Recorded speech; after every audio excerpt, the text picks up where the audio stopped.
Vous pouvez réduire votre consommation de carburant en changeant simplement quelques attitudes de conduite.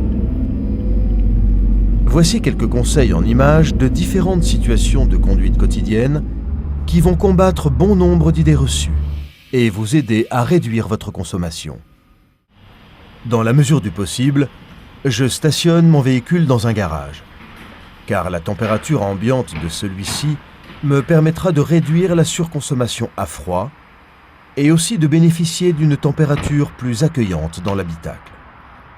Démarrez votre véhicule et lancez-vous dans une conduite souple et apaisée. Il est inutile de laisser préchauffer votre moteur avant de rouler, car vous consommerez inutilement du carburant et perdrez votre temps.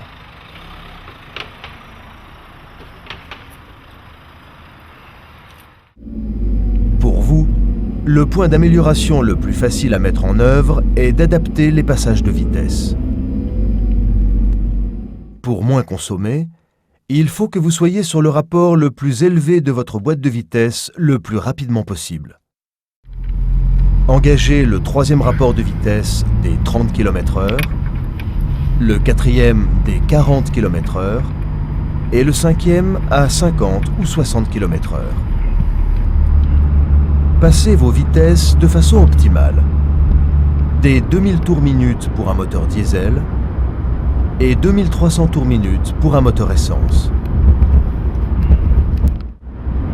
L'anticipation, c'est regarder au loin les conditions de roulage, trafic, topologie des lieux et adapter sa conduite. Vous éviterez ainsi les accélérations inutiles ou les freinages brutaux qui sont source de surconsommation et rarement de gain de temps.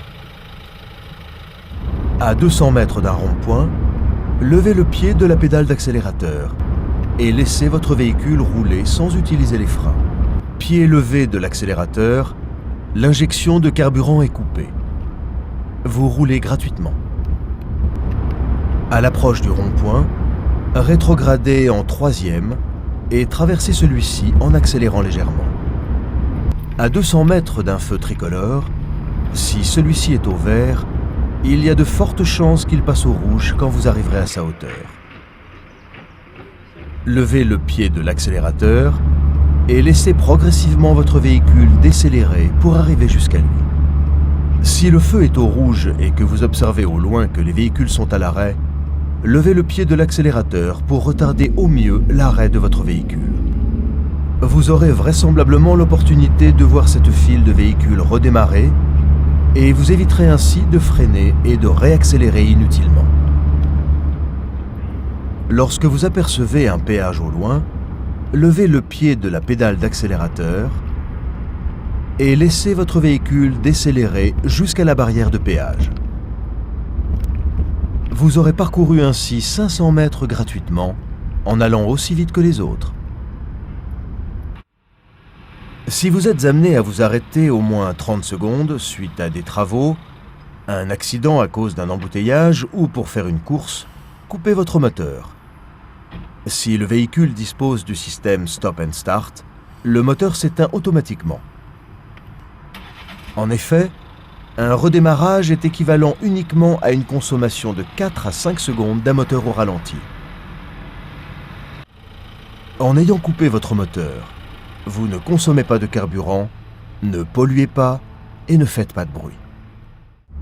En descente, levez le pied de la pédale d'accélérateur sans toucher le levier de vitesse. L'injection de carburant est coupée et vous roulez là aussi gratuitement. En revanche, si vous mettez votre levier de vitesse au point mort, vous consommerez comme au ralenti.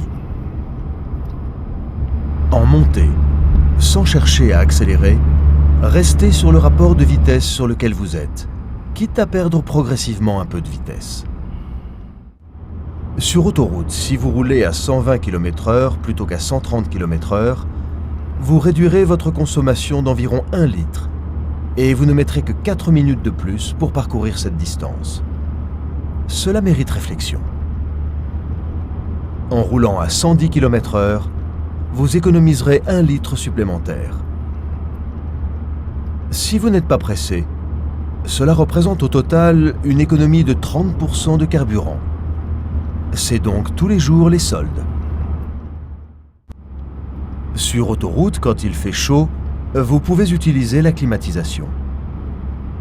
En ville, si la température extérieure ne dépasse pas 25 degrés, il est préférable d'ouvrir vos vitres, sans mettre la climatisation. Le saviez-vous? Un pneumatique perd 0,1 bar de pression tous les 2 mois, et cela peut atteindre 0,2 bar quand il fait chaud en été. Sous-gonflé, un pneumatique génère de la surconsommation de carburant et s'use plus vite. Appliquez 2 règles simples. Contrôlez la pression des pneus à froid tous les 3 mois et ajustez-la si nécessaire à la pression préconisée sur autoroute, indiquée sur la porte côté conducteur, quelles que soient les conditions de roulage. Évitez toute charge inutile dans votre coffre. Si vous devez charger votre véhicule, privilégiez d'abord le coffre, puis la remorque, et enfin la galerie. Vous venez de passer un séjour en montagne. À votre retour, laissez le ski box ou les barres de toit dans votre garage. Vous y gagnerez en aérodynamisme et ferez des économies de carburant. Pour les petits trajets, laissez votre véhicule et allez-y à pied. C'est bon pour la santé, votre porte-monnaie et la planète. Un véhicule bien entretenu est plus performant et consomme moins de carburant. Respectez les périodicités d'entretien préconisées par Renault. La vidange de votre huile moteur et le remplacement des différents filtres ont un impact positif sur votre consommation de carburant. En appliquant ces conseils, vous économiserez du carburant. Votre conduite sera plus sûre, apaisée et respectueuse de l'environnement.